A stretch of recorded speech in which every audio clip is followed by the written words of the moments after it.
I'm going to go ahead and call this meeting to order for January 31st. Please stand for the pledge.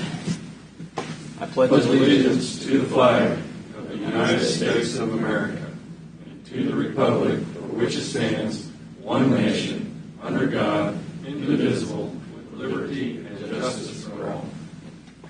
Please take a moment of silence for silent prayer, and please silence all your cell phones. We don't want to be that guy.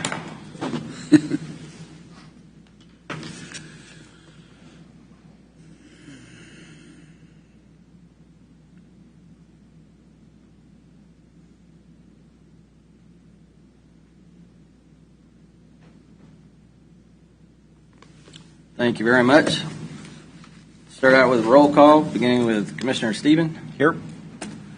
Commissioner Kaz, I don't think is on the phone, is she? Nope. No, don't blame her. Doesn't. Commissioner Mike Smith. Here. I'm here. Commissioner Doug Smith. Here. Public comment. I think we have one person signed up. Lewis Klemp. Could you come forward and state your name and address for the record, please?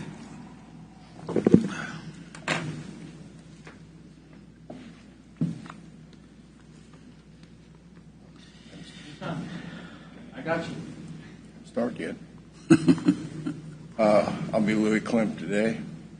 Live at Leavenworth, 1816 Pine Ridge Drive. I used to give my phone number, but nobody ever called, so no sense giving a phone number. I'm going to talk fast because nobody ever listens. If 196 is a true bill, if that's the number for that for sales tax, then you need to be going after it, not playing games with it, because right here it says taxes to dominate. Maybe we are doing too many bridges, okay? There was just something in the newspaper about bridges. 2 bridges and one other. Money. Taxes. Do we really care about the property tax owners? No, we don't care, because somebody's supporting somebody, and you're all good people. But we're too far ahead of where we need to be. I mentioned to you about the bridge that was up there where I lived. One person used that bridge. Back to history, okay? Here's a book. I just got about 20 or 30 books from somebody. History. But nobody up here cares about it. One of your commissioners said, we'll look into it. You need to care about history. Every museum I go to throughout the country is beautiful. There's only one that makes money and 2 that are operative, and all the rest of them are just trying to thrive to bring back history. Ask the city to put a toll on the toll bridge. When I got out of the military as a Navy lieutenant with somewhere around 10 years, I was making $10,000 a year. He makes $114,000 to $120,000 a year now. He can't afford a dollar going across that bridge. I picked on the Navy, you notice. I didn't say the Army because the Army's touchy.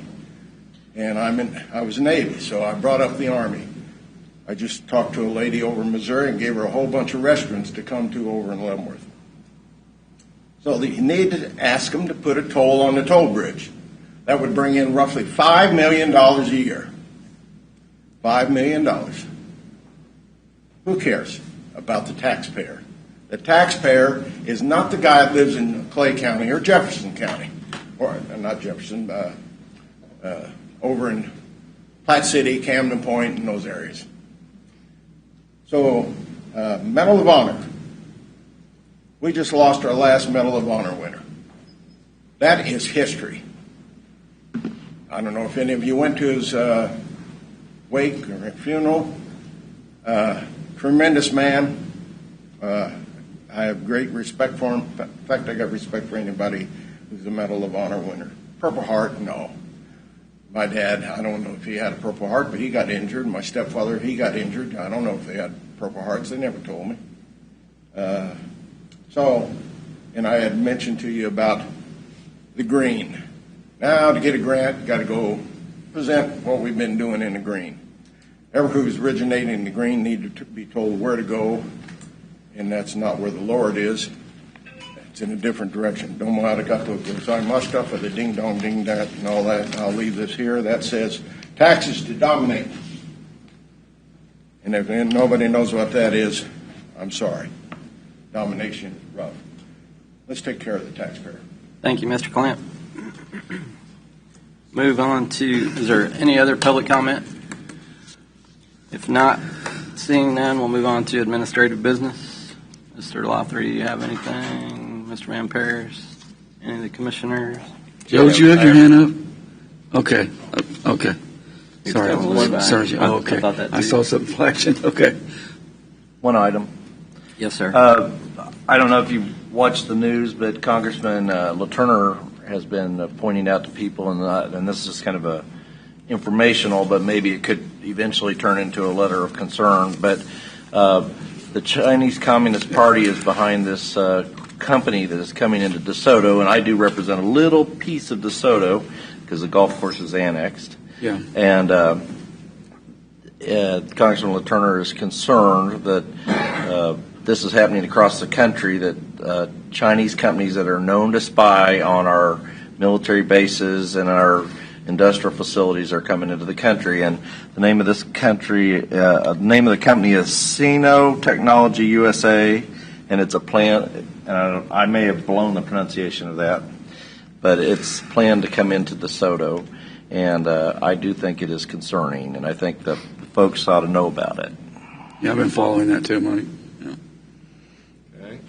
Well, what do you think's coming across the border? That's a whole nother ball. Well, I understand we were going to send a letter, but I mean, should we have to send a letter when they took an oath to protect the Constitution against foreign or domestic? We shouldn't have to, but how do you put pressure on them? Well, they all took an oath. I agree. It's unfortunate that a letter is all we can do. Yeah, it'd be nice if we could cut off their money. Something like that. Noted. Whose money? Feds. They would just print some more. I mean, you don't get a $34 trillion deficit by. Yeah. Okay. It's like You make a good point, Commissioner Smith. Like my kids say, they'll just print some more. common sense. Any other administrative business? I had one.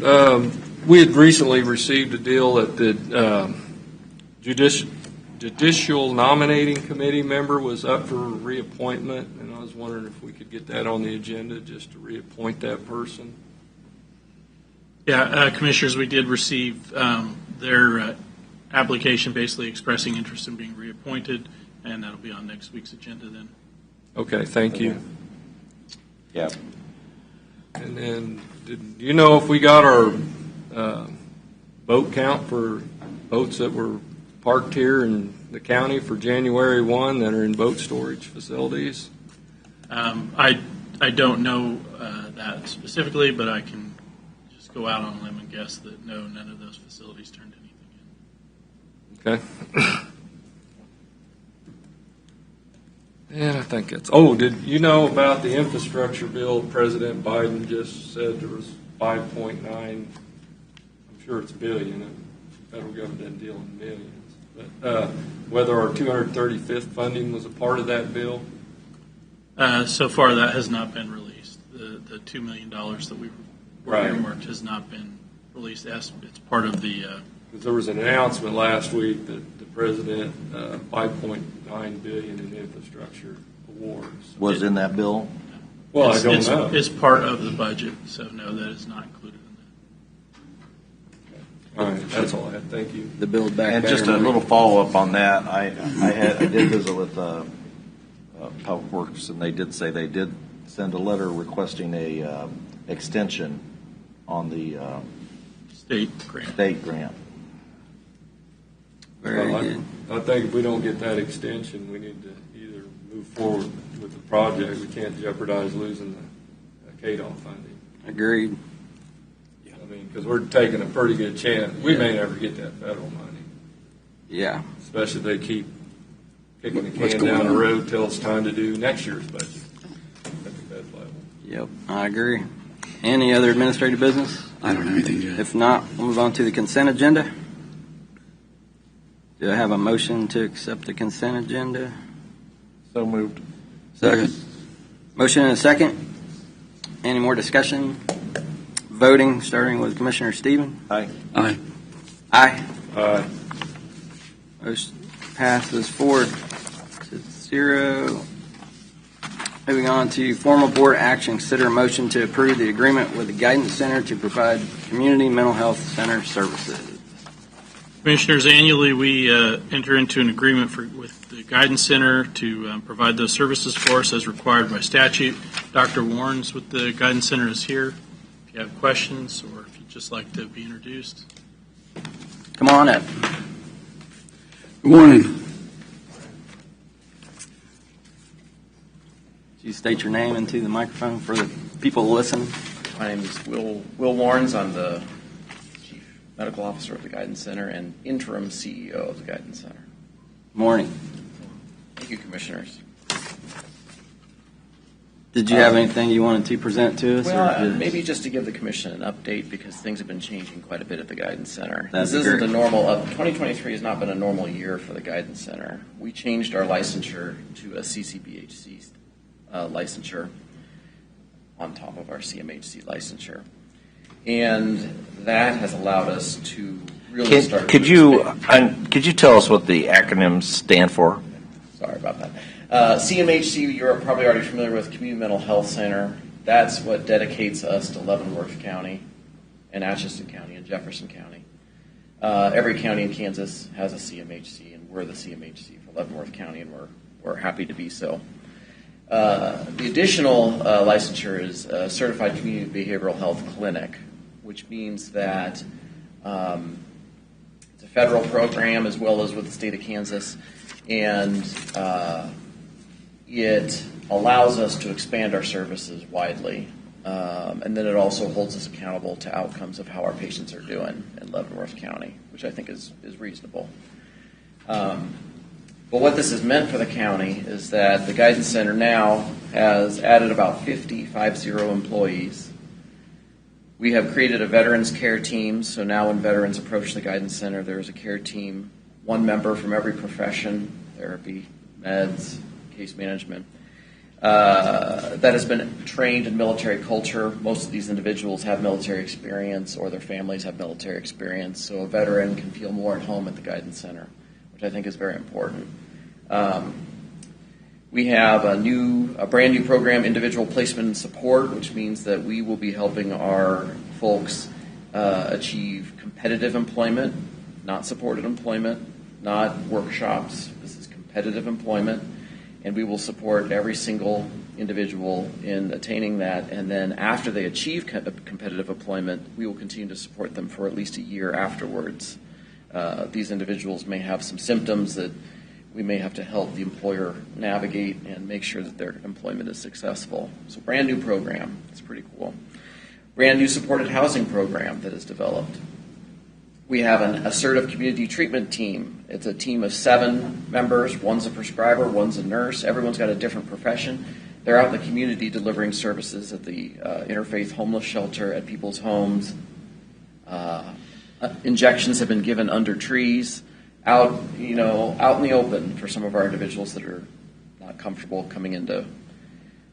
They've got some symptoms that we work with them on. We've got a mobile crisis response team now, which we're responding to crises outside of the Guidance Center, so out in the community. That's been great. That's continuing to develop. We got a new jail liaison position with Sheriff Dedeke. That means that we will be able to help individuals that are in the Leavenworth County Jail access our services and get hooked up, and then when they release from jail, get all the service they need in a timely fashion through the Guidance Center. That individual is also going to help train law enforcement as to the mental health perspective of working with some of the individuals that they're already seeing. We are about to post a position for a co-responder for Chief Kitchens, the City of Leavenworth Police Department. This will give us 2 TGC staff down at the Justice Center, which I think is great. that's just a symbol of the connection that's developing between us and law enforcement, which is awesome. Medication-assisted treatment for opioid use disorder, that's brand new. And there's other updates which I won't bother the commission with. But it continues to expand, and it's going to continue to expand in 2024, which is great. And then there's something that we take pride in that has nothing to do with CCBHC. We have really enjoyed being able to execute the Ride LV program. I realize that's the city of Leavenworth, the microtransit program, so we're transporting people all around Leavenworth, but there has been talk of expanding that, possibly to Lansing, and then, who knows where it might go from there. So that's been really enjoyable to help support the city with that. And then still to come, transitions this year. I did say that I'm interim CEO. I will love to bring back to the commission to introduce you to who we do select as our next permanent CEO, and however long that takes, because my final obligation to the center is that I'm not leaving that office until there's someone there that, well, heck, they'll be my boss. So I better pick someone good. We really appreciate the support that Leavenworth County has given us. You might ask yourselves, why do we have to keep giving support? It's because the uninsured continues to grow. Not all these programs cover themselves, and state grant funds have not. There's no plan for them to increase, and we're still running off of basically 2007 numbers as far as that's concerned. So the support that you give us still plays a key, pivotal role in us being able to treat all comers when they come to the Guidance Center. So we thank the commission for that. Wow, y'all been busy. That's good. That's a good update. I'm glad I didn't know some of those things y'all stepped into. That's great. It's fantastic. Yep. So you're funding a lot of these new positions. Is that funding state, federal funding, or is it permanent funding? Is it subject to going away? Some of it. It's all the above, Commissioner. There is some of our funding that is grant funded. It'll be our obligation to keep those positions going after the grants run out. A lot of it's state funding, and then a lot of it is our 3 counties funding. So all of it together. So there's been discussion, of course, on the state level about the Medicaid expansion or not. What would that do for the Guidance Center? What specifically, if there was Medicaid expansion, would that open avenues of funding for the Guidance Center that are currently not open, or are we pretty much funding all those things as it stands? The same patients are coming in our doors. The same patients will get treatment, but Medicaid expansion, I realize there's a lot of talk about that budgetarily. I don't want to get into that, but when it comes just to our patients, it means that absolutely a lot more of our patients with Medicaid supported, and that would certainly bolster the center substantially and allow us to continue to expand and expand our services further. But it could be done, and I mean, if the state could decide to fund it in a different fashion too, the same thing. But that's their argument. The talk around Medicaid expansion is a very complicated one, and very mixed. So, I just wondered what your response to that would be. Very good. Very good. Thank you very much for the update. Thank you. You ready for a motion? Yeah, I am. Mr. Chairman, I move that we approve the agreement with the Guidance Center to provide community mental health center services. A second? Second. Motion and a second. Any more discussion? When I got here in 2017, we were funding some other departments Excuse me. at a lot less rate. I believe we were funding extension at a higher rate than we were funding mental health. So, Good point. That was an eye opener for me when we were doing budgets. And then, of course, when Commissioner Cause got on the commission, it really took off more. And I've got to see this evolve to what it is today, and I hope it continues to grow. After hearing that, I just got one thing I probably should have gone up earlier, because I totally agree that people in the community is our first resource, and we know we get funding from federal government and state, but sometimes the county has to step in. And I made it clear 7 months ago when we went through the budget that I wanted to revisit the Riverside resources.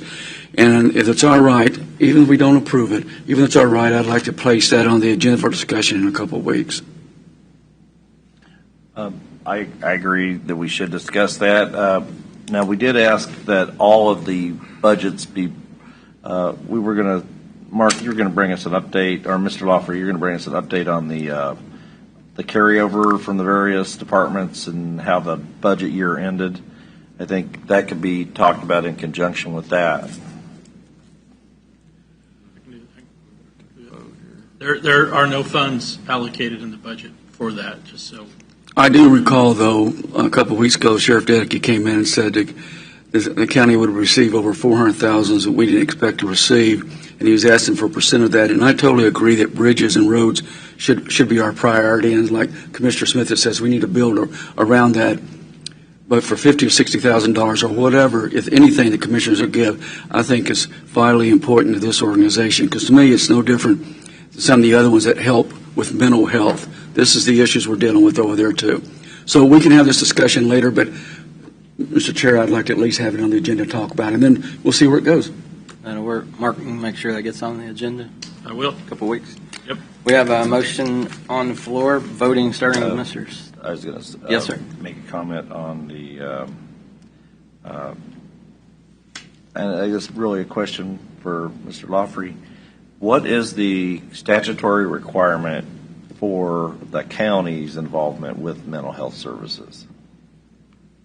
Well, counties are required to provide a community mental health center, which is what the Guidance Center provides for us.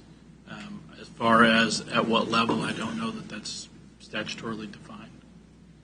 Commissioners, you are required to participate in a community mental health center. I'd like to follow up a little bit with Commissioner Smith's comments were. When I began here at the county, the three-county area, Leavenworth County was roughly 2/3 of the population of the three-county area being served. And for reasons which policy decisions made by the boards at the time, Leavenworth County was providing less than $1 per capita annual funding to the Guidance Center for Leavenworth County, from Leavenworth County. 2/3 of the population was from Leavenworth County. 2/3 of the funding was from Atchison and Jefferson County. So there has been a sea change as to the level of support being provided by Leavenworth County. Yep. And there was a lot of cuts done at the state level also. Yep.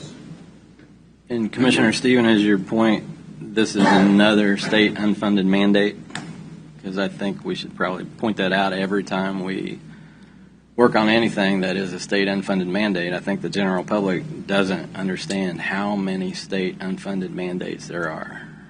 So this And is I know our another legislators don't understand. Should bring that That book too. every time, Jeff said it That right too. up there. Yep. So this is another state unfunded mandate, which means the state requires the county to do it, but they're not going to pay for it. The local taxpayers have to pay for it by statute. Motion on the floor, voting starting with Commissioner Stephen. Aye. Aye. Aye. All right. Motion passes 4-0. And follow up on when we're talking about the carryover, we've got this building that's falling apart. We're going to have a huge expense on this repair on this ledge. And then, of course, we have the Justice Center. We've got some issues over there that's going to have to be funded for repairs. All in which our buildings and grounds person told us was going to happen. Deferred maintenance. Yeah. And I think, I'll apologize to the man personally because he told us we were going to need this. And Yeah, I he guess did. we didn't listen to him. He And did I too. know better. Aaron I did. should have listened. Well, Should have done more, but and it's not that we didn't listen to him; it's the money. money wasn't there. We're trying to find the money. find the money, but So it's this which- one here, this could have been a disaster. It could have. Yeah, I think Somebody timely been walking that a few weeks ago when Aaron was in here, he discussed that the boilers over at the Justice Center, I think you're referring to, were going to have to be replaced, and probably $250,000 or something around there. And then in the last week, he was actually over there earlier this week. He was over there dealing with the boilers being down at the Justice Center, which the boilers provide hot water and heat to the building. So, he knows it's coming. We're trying to get there, but all those things come up, and then the repairs to this building are. We haven't got the quote on that yet, but I know that 5 years ago, I think it was, we had a quote of somewhere around $500,000. So it's going to be more than that now. Was that Mark? Was that weather related? Does our insurance pick any of that up? It's not. It's age related. It's not weather related. I mean, Okay. Obviously the weather contributes to it with the expansion and contraction with the freeze Right. off Okay. cycles. Get a little water in behind that terracotta. What we're seeing in the roads. There it goes. It's deferred maintenance. Yeah. Didn't fund it, pretty Yeah. much. So Exactly. Here we Eric are. told us about the boilers. We should have listened. I mean, I guess I'd ask him who's going to win the Super Bowl. Yeah, and all of these things, when you put this on the agenda, they all have to be looked at in context of the entire budget, where we ended up last year, who had carryover, who didn't have carryover, how was some of these funds used and allotted, and is there ways we can figure out to reprioritize? Yep. Exactly. Moving on.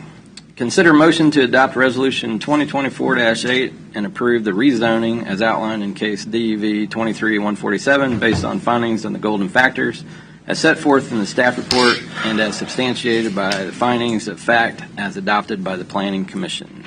Morning, John and Amy. How are you guys? Morning.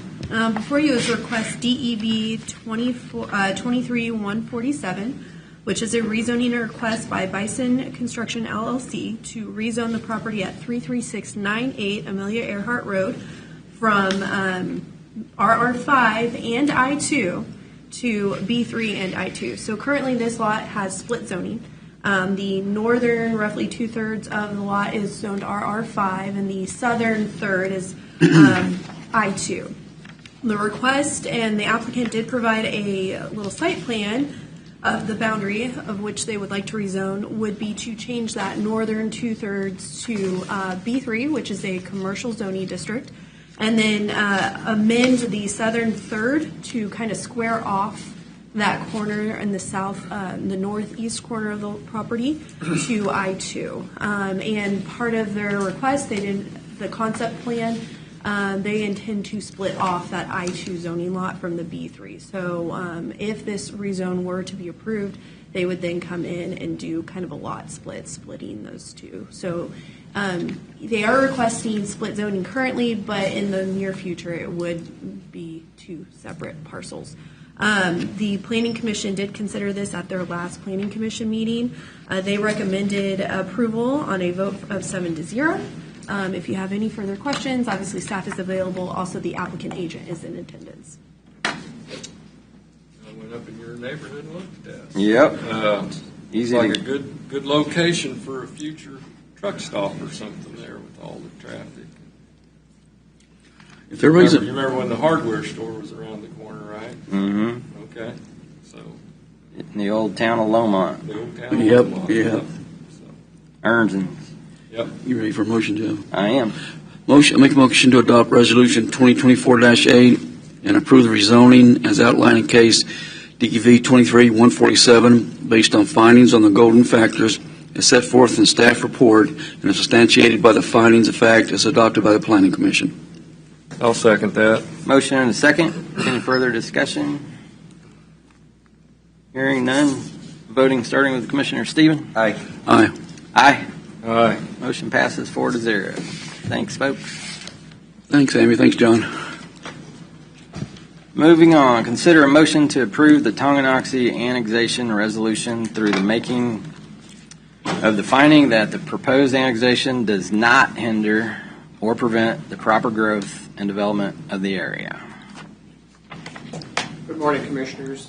This matter comes before you yet again, and that is the proposed annexation by the city of Tonganoxie of an area basically to the south and west of the existing Tonganoxie Industrial Park, which is within the corporate boundaries of the city of Tonganoxie. Commissioners, I've provided you an RBA. I'm sure you've read it. I'll answer any questions you have with respect to that. I've provided you a copy of the applicable statute. This has been before you once before, so I believe you're familiar with it. But I would ask you a call your attention to the map that's been provided. It's the colored page that's in the RBA document. And I'd like to go just a little background geographically as to where we are on this. If you look towards the right side of the paper, there's an area marked existing city limit that's bounded in red. The southern red line is the southern boundary of the existing Tonganoxie Industrial Park. The northern red line is the boundary of the existing Tonganoxie Industrial Park. It doesn't show much, but the industrial park does not adjoin the existing boundaries of the city of Tonganoxie. So the industrial park serves as an island. And you cannot use an island to unilaterally annex by virtue of adjoining boundary lines. So the city of Tonganoxie brings this matter before you for consent for the finding that the proposed annexation would not hinder the proper growth and development of the area. When this matter came before you previously, you were faced with the question or the request that when you look to the right, or to the left of that existing city limit sign, the city wished to annex the tract marked tract number 7, and that tract only. And the commission found through findings that you adopted that would lead to basically a non-conforming boundary of the city of Tonganoxie by virtue of the hindrance of existing or the extension of utility services would hinder the proper growth and development of the area. Consequently, the city of Tonganoxie adopted a new ordinance, annexation ordinance, that takes in the area that the Board of County Commissioners had suggested would be a proper annexation. So that first consideration has been addressed, and that is the area to be annexed. It leads to a natural boundary of the city of Tonganoxie, basically brings a unit property in that is uniform in character and would basically, in fact, encourage proper growth and development of the area. The complication I would call to your attention is this. If you look on the map, there's a blue line basically on the top half of the paper in the center. I see it. That is the eastern boundary of the proposed annexation area. That blue line continues all the way around the proposed annexation area. And I would ask if you call your attention to that blue line on 222nd Street, which runs through the center of that page, you'll note that the blue line lies to the west of the yellow road right-of-way and does not adjoin or touch it. Consequently, a roughly 30-foot gap has been created between the proposed annexation boundaries of the city of Tonganoxie and the existing right-of-way, leading to that 30-foot strip remaining in the unincorporated areas of the county. I do not believe that was the intention of the city, because if you call your attention to page 2 of their annexation ordinance in paragraph or the third whereas clause, they specifically reference that they would be annexing that area. The legal description, however, contains exclusionary language that takes that tract out. The other consideration is they do accept or propose to annex 222nd Street south of the existing Tonganoxie Industrial Park to the center line of the road. That's the blue line that runs through the middle of 222nd Street south of the industrial park. Their annexation ordinance, by its legal description, would take in half of that road right-of-way. So that addresses yet another concern that had been raised, and that is the addressing the issue of basically a non-continuous jurisdiction over road right-of-way. As I point out in the RBA, the issue of the area to be annexed has been addressed by the city, and I'd like to compliment the city on addressing that. The issue of the road right-of-way from 222nd Street south of the industrial park has been addressed, and again, compliments to the city. With respect to the issue of 222nd Street lying north of the industrial park, the creation of that gap does create a problem. However, I believe there is a statutory mechanism whereby the county can address that by certifying to the city the description of that property and asking that the city, which the statute references shall, the city adopt an ordinance annexing that area.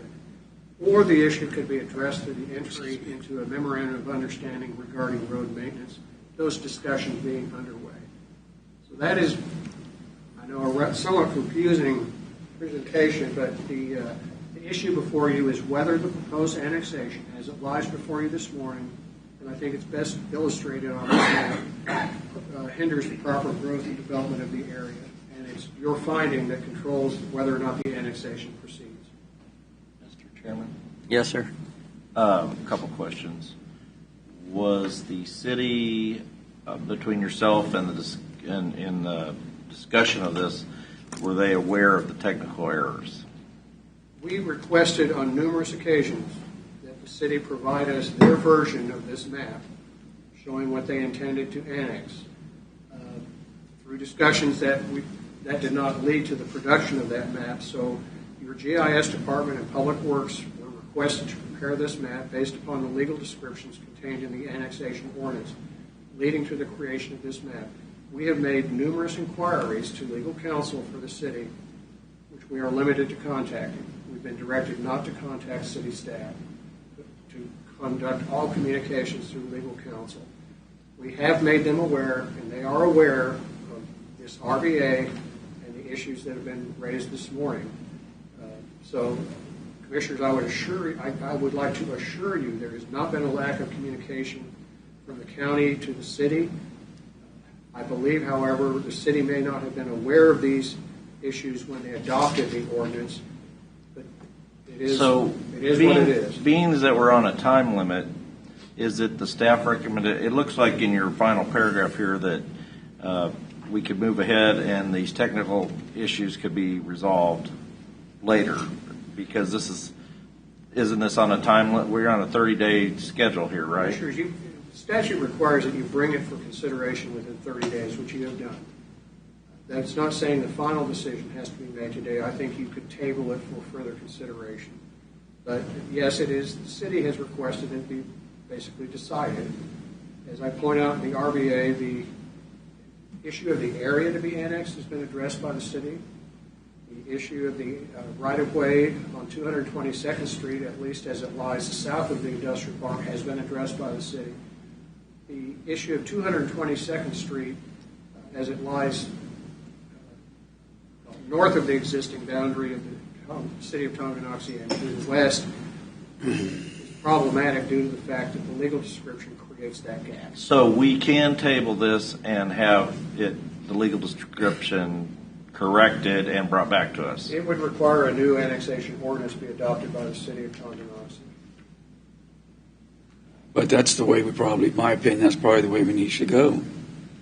Well, then tabling it wouldn't be necessary because they're going to have to bring a whole new annexation forward, right? Commissioners, I did provide you what I believe would be a mechanism to remedy the issue that I've addressed before you this morning. At the same time, however, Commissioner Smith, your comment, annexation is, quite frankly, intended to be a rather permanent issue. When a city annexes an area, there needs to be finality and certainty as to whether the area is within the boundaries of the city.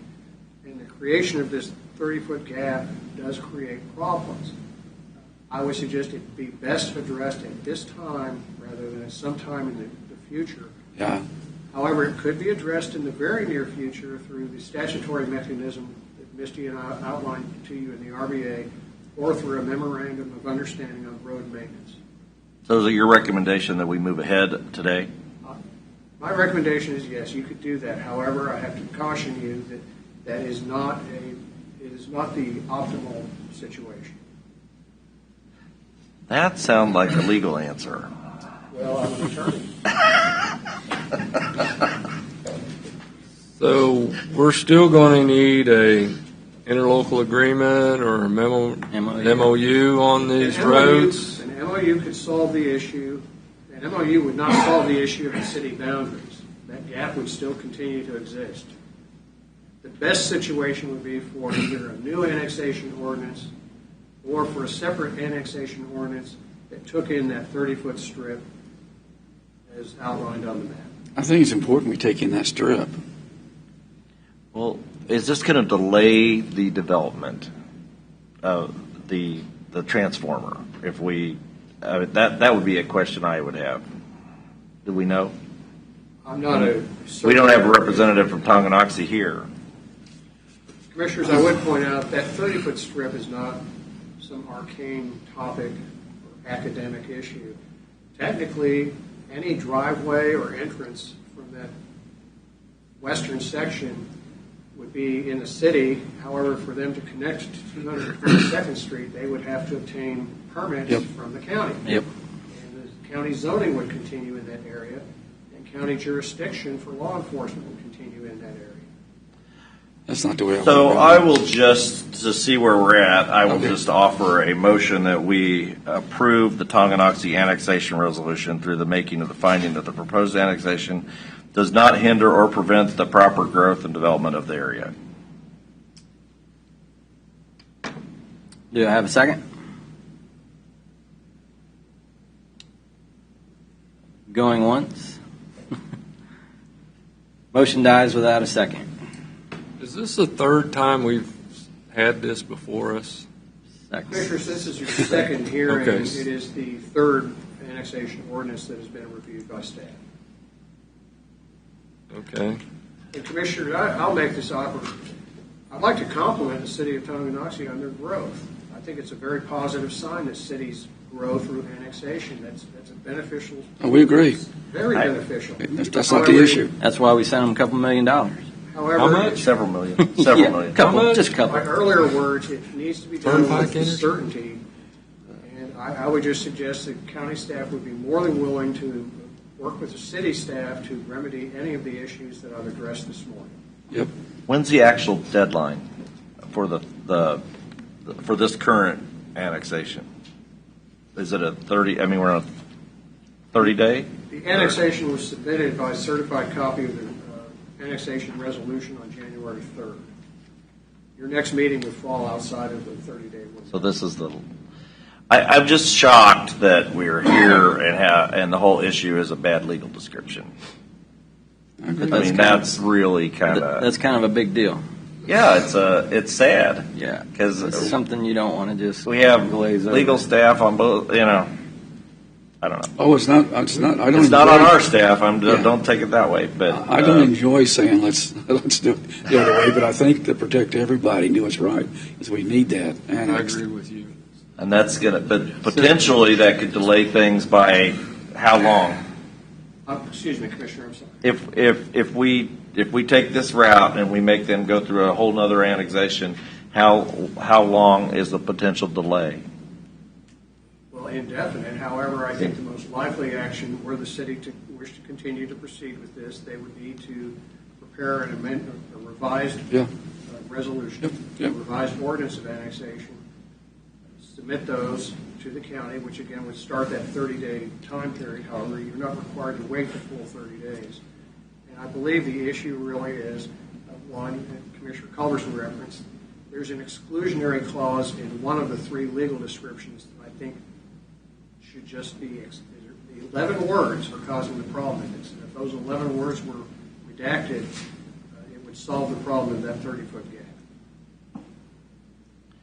So technically, you're saying if we did approve this today, you could, through technical amendments, you could resolve it on, like you said in your last paragraph, the technical error in the legal description could be resolved. Under KSA 12520E, we could provide a legal description of the corridor of 222nd Street. Provide that to the city of Tonganoxie, and under statute, the city of Tonganoxie would be required to annex it through another annexation ordinance. I don't support that. But we The would more be, direct route would be, quite frankly, Commissioner, a new annexation Exactly. ordinance and resolution.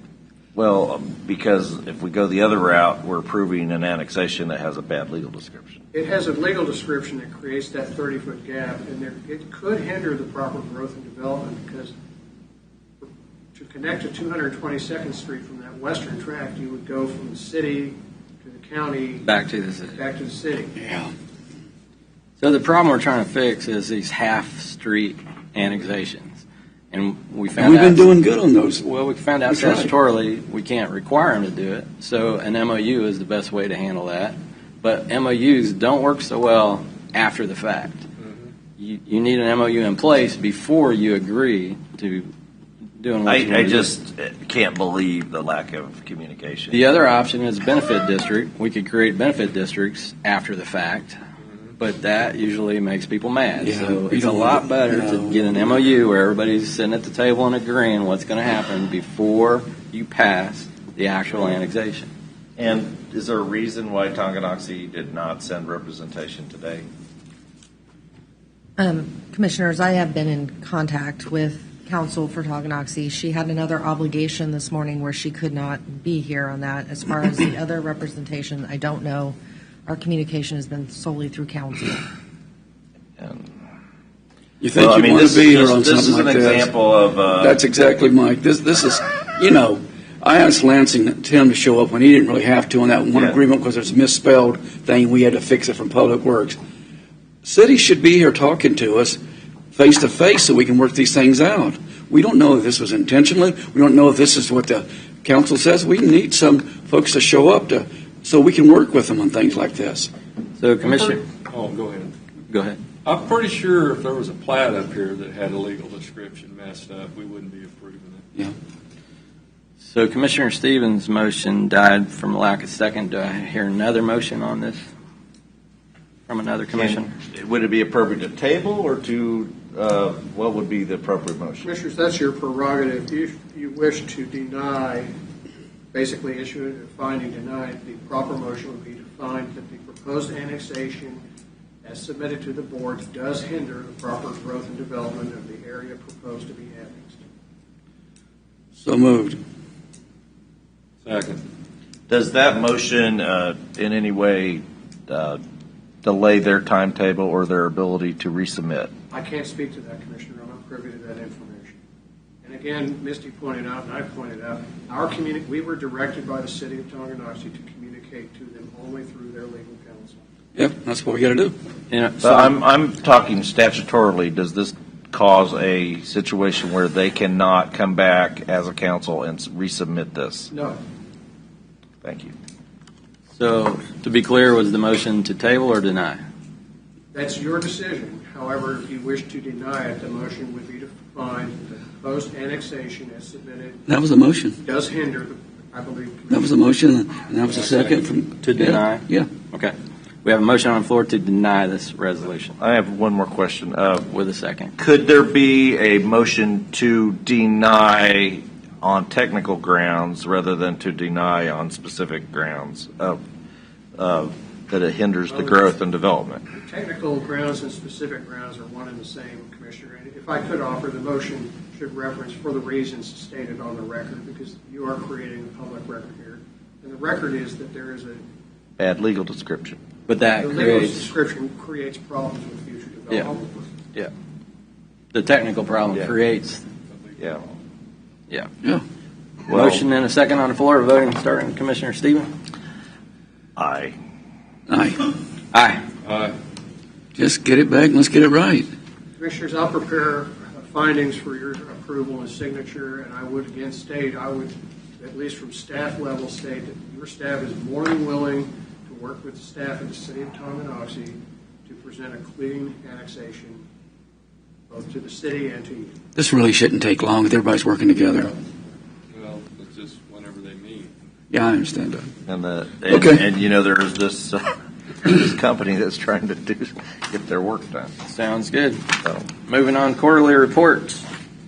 Information systems. Come on up, Larry. Good morning. Morning, Larry. Morning. Thank you, Misty. Congratulations on your chairmanship. Yeah, And- you're welcome. And passing our internet technical class, whatever that Yeah. was. And thank you for that, all of you. Is everybody done with that now for you? Everybody except One, 3 two. or 4 people, but they had valid reasons. One was on extended leave, for instance, and things like that. So I guess we're wiser in it. everybody's wiser for it. Actually, I think it was beneficial. When I looked at the results, there was quite a few folks struggled on some of the questions, so that indicates there was some. Oh, there's a couple in there got my attention. Yeah, absolutely right. that might have brought some thoughts to Yeah. their mind that they otherwise would not Yeah. have thought of. So maybe if it keeps the paranoid level, The emails are getting pretty Appropriate. clever.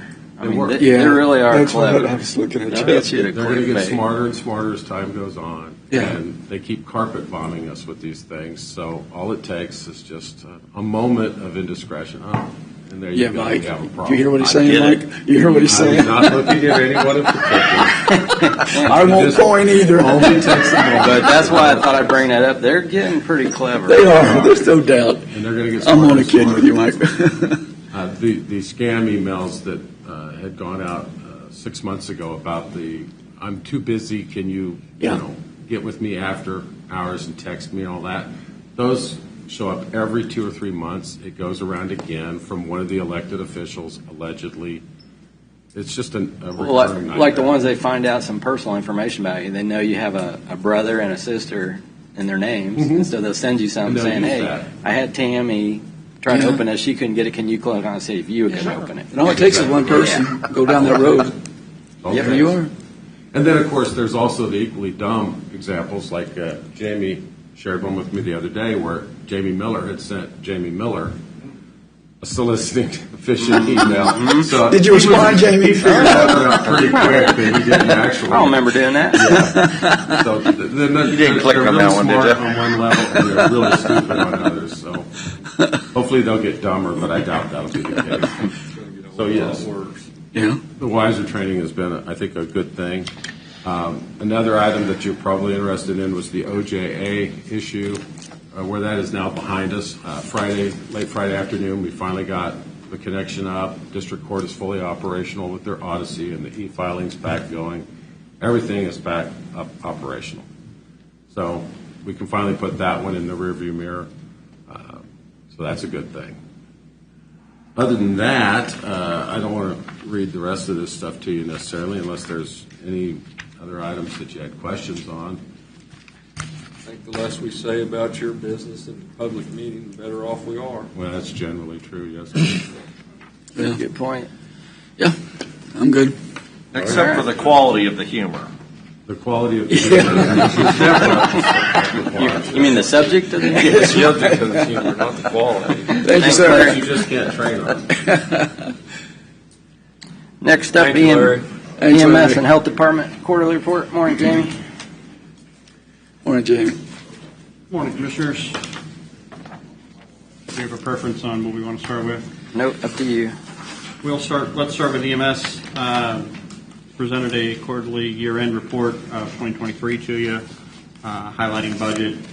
As you can see, we did go over budget by a little bit last year. We had a budget amendment in that general fund, but user fees covered that. That was something that you can see our user fees have kind of come back. One of the main things for that user fee is we've gone through Medicare audits and certain things, and making sure we're billing appropriate, and collections and such have gone.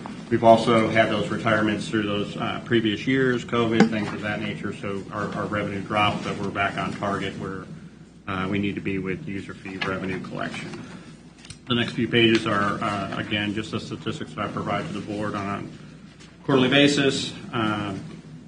Highlighting number 3 there on page 4, vehicle maintenance. You can see we were 136% over. We had significant maintenance of these vehicles happening, and driving force for that is obviously cost of materials and supplies, things of that nature. Not necessarily the actual mechanic salary side of it, but more of the parts have just gone through the roof in regard. We used to be able to get lights and such for a reasonable cost, and they're up by about 40, 50, some almost 80% increase on some of those parts and pieces. We do use warranty when we can. However, we're keeping the trucks a little longer. We're putting more mileage on them, so we're running out of transmissions and rear ends, and maintenance is killing them. Just some updates. In 2023, we had some shift movement of some retirees, long-term employees that have left us. Pat Morey retired mid-year after 30 years with us. John Gilmore, long-term shift captain, left us with 28 years in December, which congratulations to them. But we also, that allowed us to do some promotions. So we have some new line officer staff that we were able to promote over the last few years. And just here in January, we promoted up our last to backfill John's position Lieutenant, not long-term, but several years with us. Lieutenant Blake Brooker took the captain's position, and paramedic that's been with us for about 9 years took the lieutenant's position. So that's a good thing. We are facing a little bit of a paramedic shortage. On that, we're about 5 paramedics short. However, in the last week, we interviewed 2, offered to 2, and they have accepted. One starts next week. One's going to start at the end of the month of February. And we just received yesterday another inquiry from another paramedic in the area. So hopefully we can backfill those here in the next several weeks and try to backfill into those positions. We've been working with dispatch on some EMD protocol, which is the emergency medical dispatch protocol, to update that. I was asked, with the new CNO coming on with St. John's and such, I was asked to serve on the St. John's Hospital Board. So I'll be starting that in their next quarter, which is in March, and I'll be on the hospital board. And then one of the last things that I'll also be doing, there's a lot of things happening, but working with the Sheriff's Department as they're transitioning to encryption radio. All their old radio stuff that it's not necessarily old and out of date. It can still be used. It just doesn't have the encryption technology. We're going to try to absorb some of that to offset some of the costs so we don't have to replace some of our radio equipment and put that back into use. So we'll reprogram those radios and such and have the additional radio into the EMS department. Good. Any questions on EMS? Okay. We'll move on to the health department. Again, same kind of format, budgetarily. Health department is unique, as you're aware, as we go through. We sit outside general fund. We're our own budgetary with statutory requirements as well as grants. So a lot of our budget is based around grant reception and how we receive those funds in. So even though it shows that our expenditures are beneath technically what the approved budget is, that doesn't necessarily mean that the funds were there because, again, it may be coming from state or federal funding. And if we don't receive it, we don't spend it. So we received all of our grant revenue that we were trying to apply for. There has been some increases that I'll be talking about in our family planning. There was additional money that at the end of 2023 that we applied for, and we received it. So that we're going to receive an additional. We used to receive about $39,000 for family planning. We're going to receive that additional $15,000, so it brings us up to about $53,000-ish for family planning. So anytime there's additional grant funding on the table, we try to go after it as long as we can meet all the responsibilities and such with those grants. Yeah. I don't want to put the county in a bind, or a lot of times grants that come through have matching funds or contractual funds that things have to be done beforehand before we can receive it. We analyze that, whether we can do that or not do that before we go after those funds. So speaking of grants, the ELC grant, I just want to kind of highlight what really happened over 2023 and some of the projects that we were able to accomplish with that. There was about $336,616 used out of the health department for infrastructure and improvements. We completely were able to replace all of our IT, everything from phones, computers, printers, copiers, laptops. All of that was all done with a grant, so it doesn't fall onto the county. We installed additional security, installed card reader access out there that we didn't have before, so we could go away from keys and have a little bit more physical security on the building. We were able to repave the parking lot completely. New furniture for a training conference room that was becoming outdated. That was the furniture that was still in there from the extension when we took over the building. We just took over the furniture, so it was there for a long while before we were. Uniform replacement completely for the health department. We're going to go more into uniforms so we don't have scrubs being ruined and such, and that way it's just kind of covered in there. We were also able to completely upgrade all of our radios within the health department side. We use the radios actually out there on a daily basis just because of how that building is laid out. It's more of like an intercom, but it's also used out there quite a bit. And then we're also working right now on completely finishing up all new flooring. So in the areas we used to have carpet almost throughout that entire building, we've replaced it with BTC So a little bit better on the wear and tear and cleanups out there, as well as carpet into the office settings. We also painted. So again, large number of projects that were all funded by a grant. I think that's a positive for the county. Jim, when we're talking about deferred maintenance and such, we go after things that we can. How do we take care of this without having to hit back to us and stay kind of ahead of the curve when it comes to I think the grants you did, I really appreciate what you've done with all these grants because they look like they're top of things. And all these grants, a lot of them means you probably won't have to come back to the county commissioners on some of these things, so we can look at that. So I just think the way that grant was utilized was very well done, Jamie. So we're also looking. There's a workforce development grant that I brought forward to the board that we accepted. And we have about the next, I believe it's 2 years, I'm still looking into it. It's workforce development. And within the workforce development, it also has some additional to where there are some hard things that can still be used for the building. So we're looking back through cabinetry, some of those type of things that could potentially be also used on this to help offset that cost.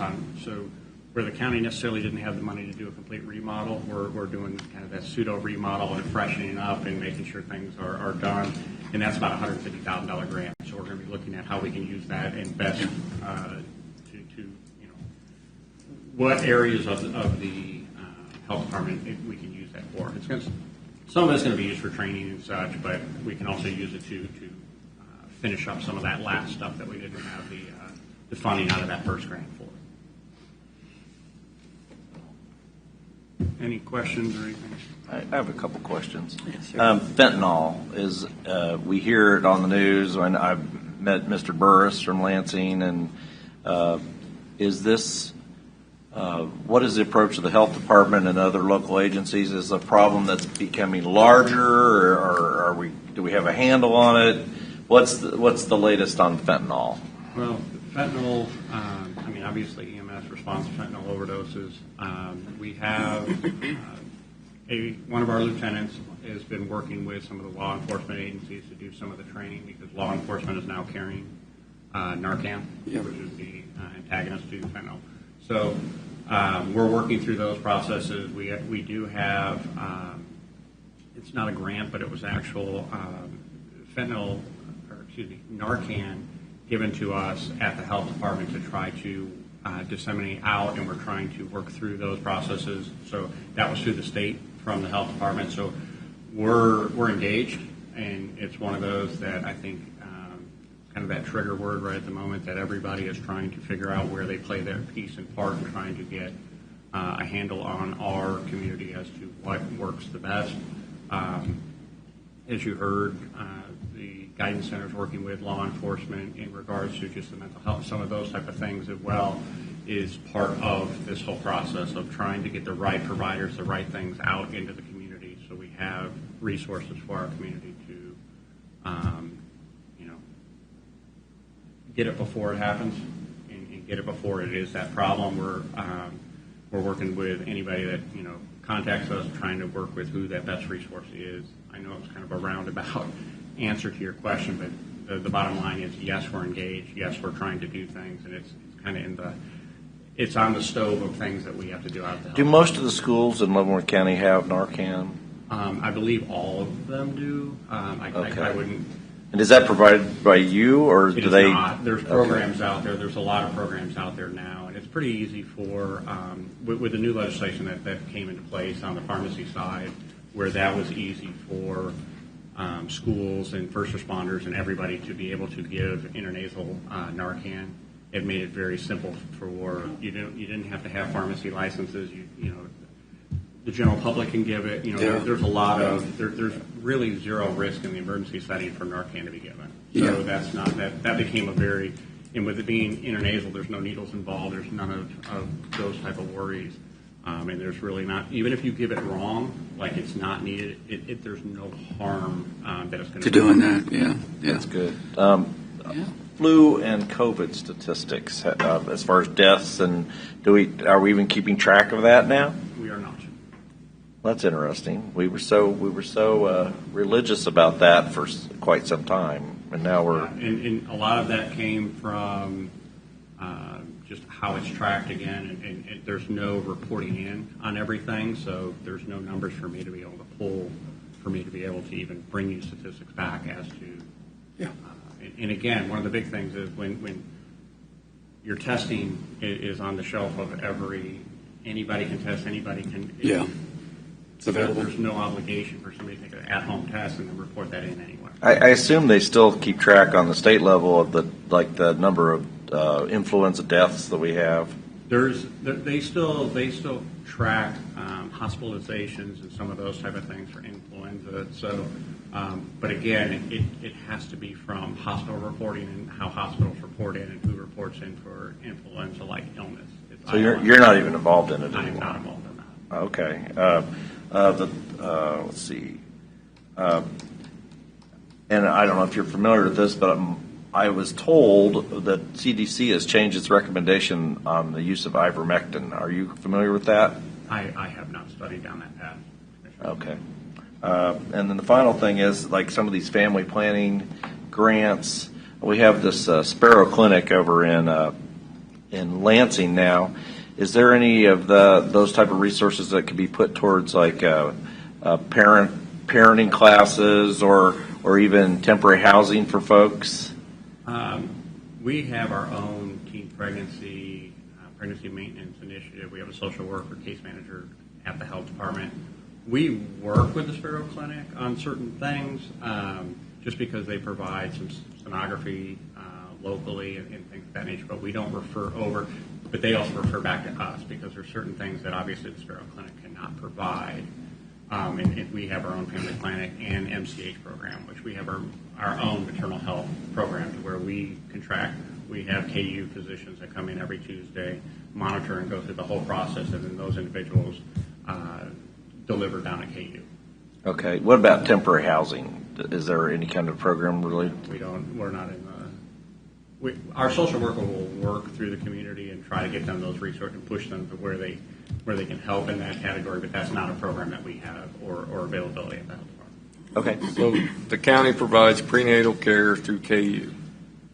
We contract. We have the grant, and then we contract with them as the physician group that comes in to see those clients.